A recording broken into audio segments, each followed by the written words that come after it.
Naku, ito baka maraming magulat. Kasi shinare ko sa mga Dabbercats kahapon, nagulat sila. Hindi ko i-judge. Judge niyo ba ako? Oh my God, talaga ikaw. Hala, sabi ko na ginajudge po nila ako. Oh my God. Ako lang sa room na to.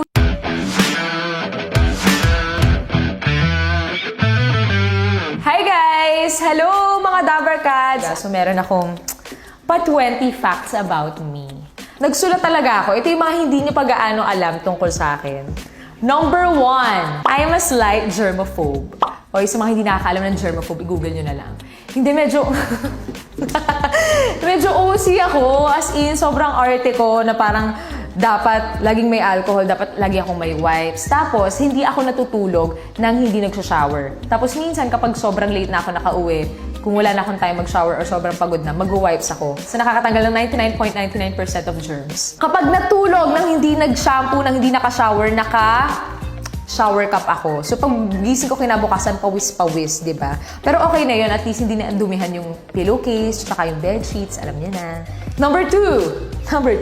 I have an obsession with wipes. Sobrang dami kong wipes sa bag. As in, meron akong pouch na iba-iba. Meron sa hair, meron sa kamay, meron sa katawan, meron sa... Basta marami. Sobrang dami kong wipes sa bag. Iba-iba talaga. Hindi pwedeng pare-pareho lang. Kasi, kaya nga ang dami nating wipes kasi designated yan sa iba-iba. Meant yan para sa ibang parte ng katawan. Hindi lang sa isa. Guys, that maintindihan nyo. Okay, dami ko sinasabi. 3. I love buying body scrubs and dry shampoos. So, medyo may collection ako sa bahay din. Pag nagmamall ako, hindi pwedeng mawala sa shopping list ko yung dry shampoos, saka body scrubs. To think na isa lang naman yung katawan ko, tapos hindi ko naman din madalas gamitin. So, gusto ko lang na nakastack lang siya doon na makikita kong marami akong pwedeng gamitin kahit parang pang-display ko lang naman siya. Pero yung dry shampoo, ayun, kapag hindi rin ako nakakapag-shower pag uwi, yung sa buhok, pag nagaling barangay, magda-dry shampoo na lang ako para mawala yung grease ng hair. 4. Nakakatawa yung sinulat ko talaga. I love splurging on skincare products. Ayan, yung mga toners, moisturizers, yung mga mask, yung mga eye cream, mahilig ako dyan. Actually, dyan naubos yung sweldo ko. So, okay lang naman sa akin kasi worth it naman kasi ito yung puhunan natin, di ba? So, kailangan alagaan talaga natin ang skin. And sa mga Dabbercats natin, lagi nyo tandaan dahil sobrang init sa labas ngayon, wag nyo kalimutan mag-sunscreen at sunblock kapag lalabas kayo. Tandaan, iba yung sa face, iba yung sa katawan. So, bumili kayo ng dalawa. Pang-5, halang dami pa, 15 pa.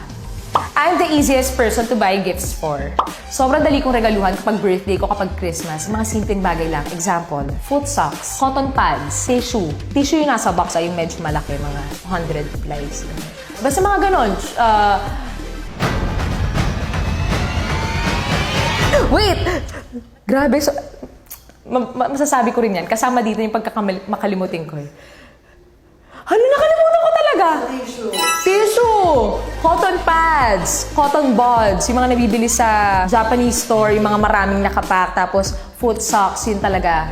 Reguluhan nyo na ako ng sobrang saya ko na, tsaka house slippers. Sobrang favorite ko house slippers. So isipin nyo for 200, di ba? Okay na. Next, I want to have my own nail salon. Trivia guys, nung college ako, sobrang hilig ko talaga magpa-manicure, pedicure, as in, minsan nalilate ako kasi nagpapa-nail art ako. Pero ngayon, gusto ko na yung clean nails, na-appreciate ko na yung clean nails. So, di na ako masyado nag-nail polish. Pero gusto ko magkaroon ng nail salon in the future kung magkakaroon ako ng business nail salon yan. Bukod sa McDo. Eto na! I'm the worst person to go on a tour with. Yung mga out of the country, kasi ako, mas gusto ko lang yung nasa hotel lang, natutulog, nanonood. So, hindi ako yung masaya kasama gumala, na magpunta sa mga tourist spots. Hindi talaga ako yun. 8! Sobrang makakalimutin ko. As in, kitang-kita nyo naman kanina. Saan ako? Kung meron kayong alam kung paano ko gagamutin to, comment below. 9! I do not eat sushi, sashimi, or any raw seafood. Hindi ko talaga kaya. Naduduwal ako. Hindi talaga ako fan ng seafood. 10! Hindi ako nakakakain ng hindi mainit yung pagkain. Kahit ice cream, iniinit ko. Kailangan kumukulo. Hindi ko kaya ng hindi mainit kasi naduduwal din ako. Parang ayaw siyang tanggapin. Siguro sobrang nasanay na ako na mainit lagi yung kinakain ko. Tapos gusto ko yung nagliliyab ha. Hindi mapapasok talaga yung dila ko to the point na wala na akong malalasahan. Yun yung gusto ko. Kaya lagi ako merong microwave na dala. Ito, subol sa kutsara. Wait, anong number na tayo guys?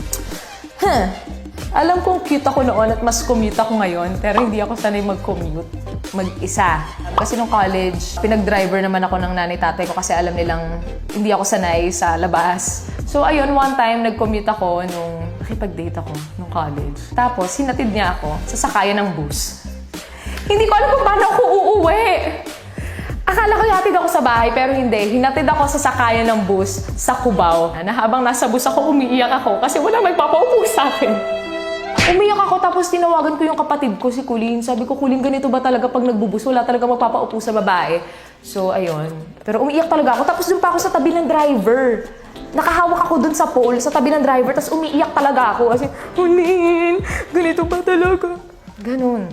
Feeling ko nun independent na ako, kaya ko magbalila. Iiyak din pala ako pa uwi. 12. Kuripot ako, pero sa sarili ko lang. Galante ako sa iba kapag lalo na sa mga friends ko at sa family. Kapag mahilig ako kapag nag-shopping tapos kunwari may nakita ko na alam ko magugustuhan nila, bibiling ko for them. Akala mo naman kung ano yun. Mga medyas lang din naman. Yung mga may design.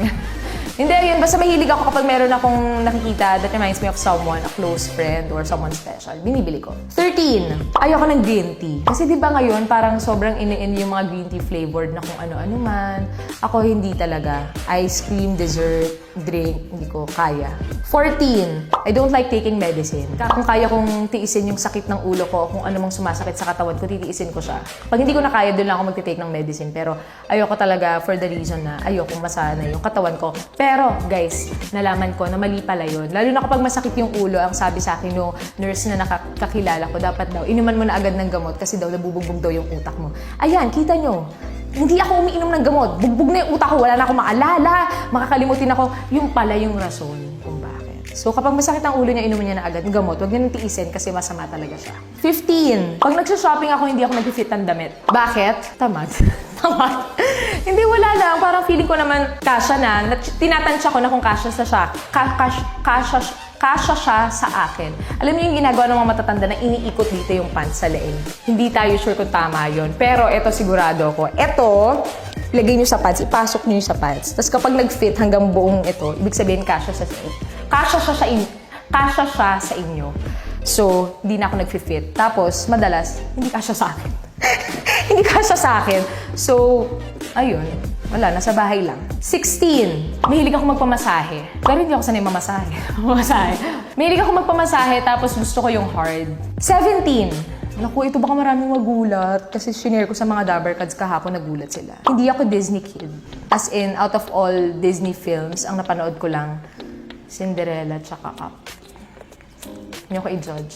Hindi ko alam kasi nung bata ako, lumaki ako na pinapanood mga Babalu, Redford White, Comedy King, Dolphy. At least, pwede pa akong humabol. Kapag matanda na ako, pwede akong bumalik sa pagkabata. 18! I am not a fan of sci-fi and fantasy films. So, again, i-judge niya na naman ako kasi wala pa akong napanood na Marvel film, Harry Potter. Potterhead ba kayo?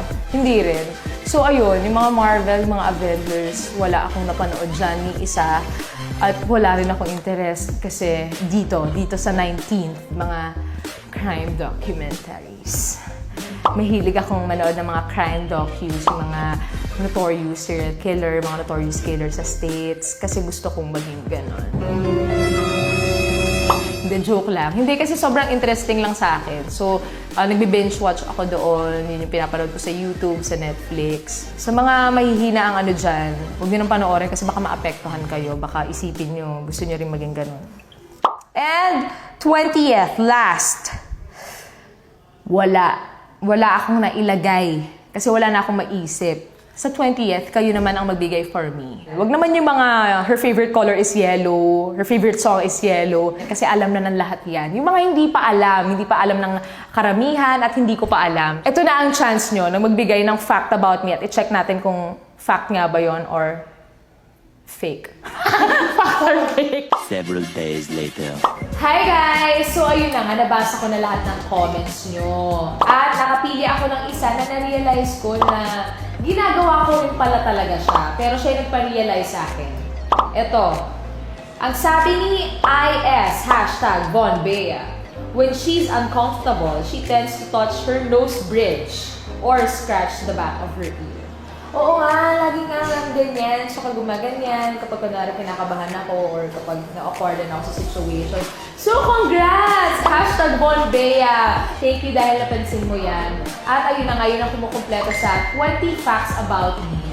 And ayun, sana mas nakilala niyo pa ako and please don't judge me. Still. Ayun lang, thank you!